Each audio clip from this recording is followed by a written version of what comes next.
Dmytro Bulatov, who is reported to have left hospital for Kiev airport, appeared on TV last week with a gash on his face and part of his ear cut off. He said he had been held and beaten for 8 days.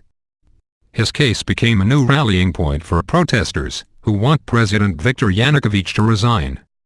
Thousands are currently in Maidan Square, a focal point for the protesters. Mr. Yanukovych has offered a number of concessions and his cabinet quit their jobs. But the demonstrators, many of whom want to see closer ties with the EU rather than Russia, have not been placated. Tragic situation.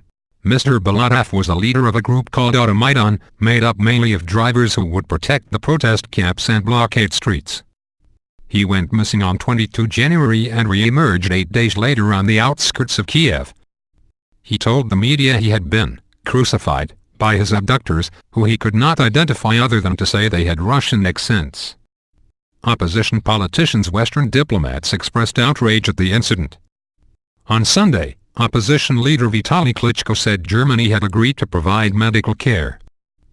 Now everything is done in that regard to finalize everything and give him a possibility to leave abroad for further treatment, he said. The BBC has been told by a friend of Mr. Bulatov that he is now at Kiev airport. The AFP news agency reported that a Kiev court authorized him to leave Ukraine. On Friday, Interior Ministry investigators turned up at the hospital, apparently with a court order for the detention of Mr. Bulatov. But protesters had already arrived and prevented the investigators from questioning him.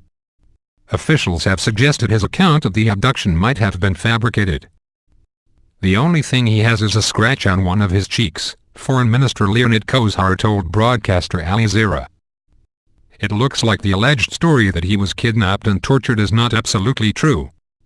The minister later said the comments did not reflect his real attitude to the tragic situation, and said the minister wished Mr. Bulatov a speedy recovery.